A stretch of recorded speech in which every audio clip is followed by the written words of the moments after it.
Hey guys, just working on another one of these one-dimensional motion problems for you to help you out with your studying. So in this case, I'm going to do problem 89. It's on page 84. So page 84, problem 89. And it reads as this: a weather balloon is floating at a constant height above Earth when it releases a pack of instruments.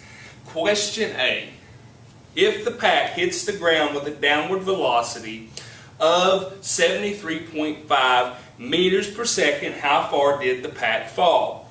So here's what I'm looking at. When we hit the ground here, I have a velocity, so this is going to be my final velocity in the y direction, and it is going to be equal to 73.5 meters per second. And I'm going to fill that in over here on my Shoppa list. So there's that.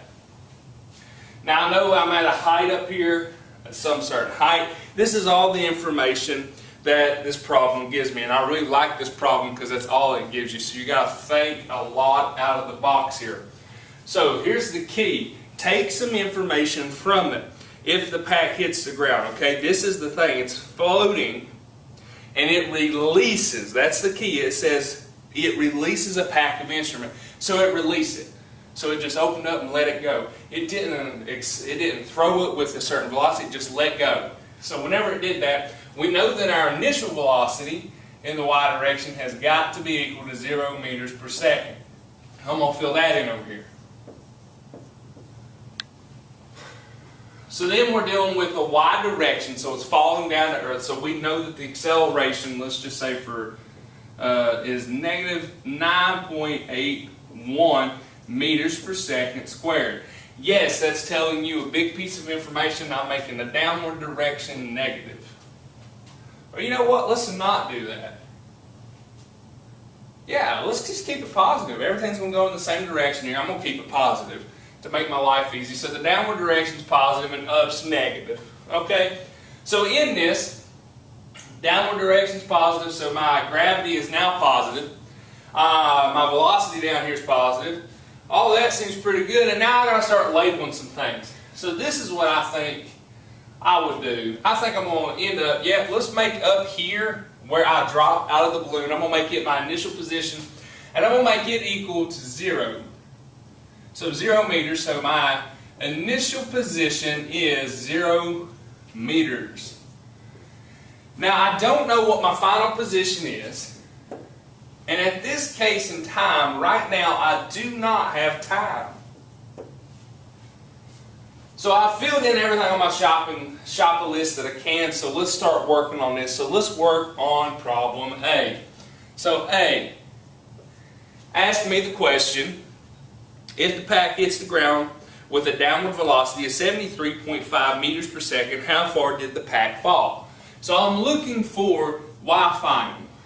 Now, do this, let's see what I have. I have both my velocities, I have acceleration, but I don't have time. So this is my idea. Let's see if it'll work out for me. I'm going to use this final velocity squared equals initial velocity squared plus 2 times acceleration times the final position minus my initial position. That should be a y, not an x. Here we go. Fix that right there. So in this, let's see what all I got. I have a final velocity, so I'll circle that. I have an initial velocity, I'll circle that. I have acceleration, I'll circle it. I don't know my final velocity, my final position, so I box it. I do know my initial, though, so I circle it. That's perfect. So this is what we're going to end up using, and this is the formula that we're actually going to set it up to use it as the final velocity. Whoa. Yeah, we got to arrange it around. That's what we got. We got to move around a bit. We got to move it around and get that by itself. So don't be scared of the algebra we're going to do here. Just stay with me, okay? So I'm going to take this out because that's a 0. So everything is now final velocity equals initial velocity squared plus 2 times acceleration times the final position. I want final position by itself. So it will be final velocity squared minus initial velocity squared is equal to 2 times acceleration in the final position. Okay, I'm just doing algebra here. Now I'm going to flip it around and do a step. So I want my final position is equal to final velocity squared minus initial velocity squared all over 2a, which is 2 acceleration. Okay, so in this case, my final velocity is 73. I have that, but my initial velocity is 0, so I can just take it out to where this is really just my final velocity squared, all divided by 2 times acceleration. So let's go on and plug this in. So let's put this in parentheses. So 73.5 meters per second, that's squared, divided by 2 times acceleration, which is 9.81 meters per second squared. So in this case, we'll plug this in a calculator. Let's see here, 73.5, and that is squared, divided by 2 times 9.81, which would give me 275.340 meters. I'm going to fix this 5 here connected with my 7. So 275.3440 meters. Sorry, 275.3440 meters.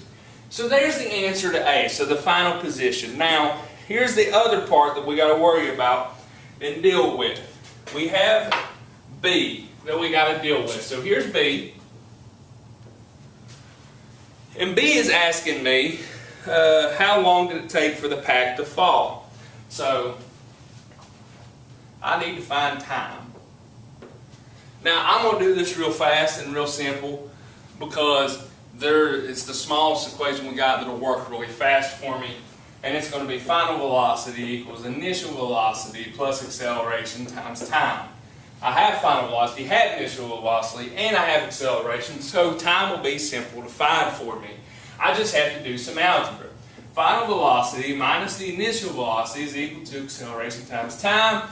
And to just finish it out, time will be equal to the final velocity minus the initial velocity divided by acceleration. Now in this case, the final velocity we have is 73.5. So 73.5 meters per second. And that's going to be minus 0, so I'm going to take this initial velocity out because it's a 0. Alright, so we're taking that out, and it's going to be divided by acceleration, which is gravity, to be 9.81 meters per second squared. Like I said, this one will be a little bit faster than the other one. So 73.5 divided by 9.81, and we're going to get 7.492, rounding up because of that 5 there. And this will be seconds, right? Yep.